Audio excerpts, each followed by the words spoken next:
Lebanon पर Canada के PM Justin Trudeau का बड़ा बयान। किसी भी हाल में हिंसा रुकनी चाहिए, हमें नागरिकों को बचाने की जरूरत है, क्षेत्र में स्थिरता लाने के प्रयास होने चाहिए। ये कनाडा की तरफ से बयान सामने आया है जस्टिन ट्रूडो का। और एक और अहम खबर सामने आ रही है, लेबनान के विदेश मंत्री का बड़ा बयान आया है। साउथ लेबनान से करीब 5 लाख लोग अपना घर बार छोड़कर पलायन कर चुके हैं, यह बताया गया है। इजराइल लगातार साउथ लेबनान के अलग अलग इलाकों पर कर रहा है एयर स्ट्राइक। और वहीं एक और बड़ी खबर, हिजबुल्लाह का बड़ा बयान, मोसाद हेडक्वार्टर को किया था टारगेट। खादर 1 मिसाइल से तेल अवीव पर अटैक किया गया था। डिवाइस अटैक का बदला लेने के लिए मोसाद हेडक्वार्टर पर यह हमला किया गया था। और हमारे सहयोगी मनीष झा इस वक्त हमारे साथ मौजूद हैं। मनीष, कहीं ना कहीं हिजबुल्लाह ये बताने की कोशिश भी कर रहा है कि वो कितना बड़ा नुकसान करना चाहता है इजराइल का। हिजबुल्लाह के इस तरह के दावे क्या इजराइल के इस पॉइंट को और मजबूत नहीं करेंगे कि लेबनान पर इतने भयानक हमलों के अलावा हमारे पास कोई रास्ता ही नहीं बचा है, हमें अपने बचाव में यह कदम जानबूझकर उठाना ही पड़ रहा है? देखिए, लॉजिक तो दिया ही जा रहा है। प्रधानमंत्री नेतन्याहू ये लॉजिक दे रहे हैं। इजराइल की तरफ से लगातार ये कहा जा रहा है कि हम हिजबुल्लाह की कार्रवाई के खिलाफ में लेबनान पर अटैक कर रहे हैं। वहीं दूसरी तरफ हिजबुल्लाह का कहना है कि हम तो अटैक इसलिए कर रहे हैं क्योंकि हमास को खत्म करने के नाम पर जो गाजा पर हमले हो रहे थे, तो बेगुनाह लोगों पर हमले को रोकने के लिए, दबाव बनाने के लिए हम हमले कर रहे हैं। कुल मिलाकर हालत तो यही है कि पहले मुर्गी आई या पहले अंडा आया। यही बात इजराइल और उनके विरोधियों के बीच में लगातार चल रहा है। लेकिन अब सवाल यह है कि क्या इजराइल को नुकसान पहुंचाने की क्षमता किसी में है? तो अगर आप देखें तो आज की तारीख में हिजबुल्लाह एकमात्र ऐसी ताकत है जो इजराइल की सरजमी पर नुकसान पहुंचाने में कामयाब हो रही है।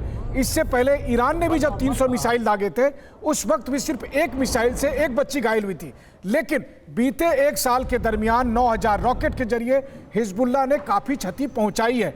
आज जो घटना घटी है वो बड़ी अहम है। वो इसलिए क्योंकि इजराइल के तेल अवीव में मोसाद हेडक्वार्टर को निशाना बनाते हुए हिजबुल्लाह की तरफ से कादर 1 मिसाइल का इस्तेमाल किया गया। ये अच्छा हुआ कि इजराइल के एयर डिफेंस ने इसे रोक लिया, लेकिन इसका मतलब यह है कि हिजबुल्लाह की क्षमता है, इतने स्ट्राइक के बाद भी वो तेल अवीव तक अटैक कर सकता है, वो जेरूसलम तक अटैक कर सकता है, या वो साउथ इजराइल के हिस्से तक अटैक कर सकता है। और अगर ऐसा है तो फिर जाहिर है कि इजराइल और लेबनान की ये जंग आने वाले समय में और अधिक विस्फोटक होगी। यानी बिल्कुल मनीष, अब यह भी बताने की कोशिश है हिजबुल्लाह की तरफ से कि भले इजराइल कितने हमले कर ले, लेकिन ना तो हिजबुल्लाह कमजोर हुआ है और ना ही वो पीछे हटने वाला है। एक और बड़ी खबर, अमेरिका पर लेबनान का बड़ा बयान। यूएससी मिडिल ईस्ट के हालात बदल सकता है। यूएन में जो बाइडेन के बयान से निराशा, जंगी हालात पर गंभीर कदम उठाए अमेरिका।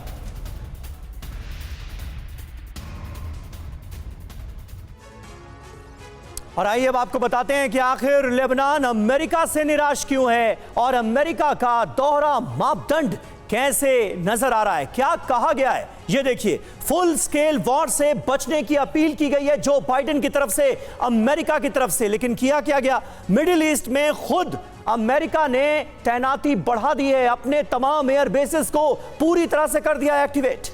इसके अलावा बातचीत से रास्ता निकाला जाए, यह अमेरिका का बयान। लेकिन हुआ क्या है, इजराइल को सैन्य मदद लगातार हम देख रहे हैं किस तरह से अमेरिका की तरफ से पहुंचाई जा रही है।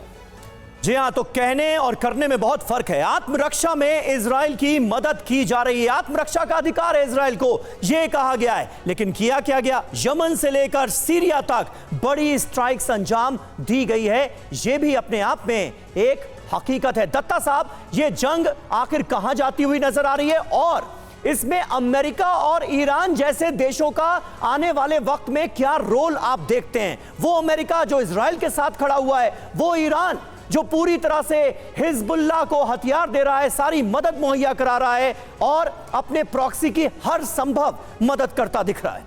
देखिए, ऐसा कि आप अभी जो यूनाइटेड नेशन जनरल असेंबली में अलग अलग देश के उच्च अधिकारियों ने बयान रखे हैं, सब ने इजराइल की निंदा की है। और जॉर्डन के किंग ने भी बहुत बढ़ चढ़ के बात करी है। भाई ठीक है, अगर 7 अक्टूबर का हमला हुआ था, टेररिस्ट अटैक, तो हमने उसकी निंदा करी, लेकिन जो आज के दिन में इजराइल ने हमास के साथ किया है, गाजा में या लेबनान में कर रहा है, वो भी एक निंदनीय है।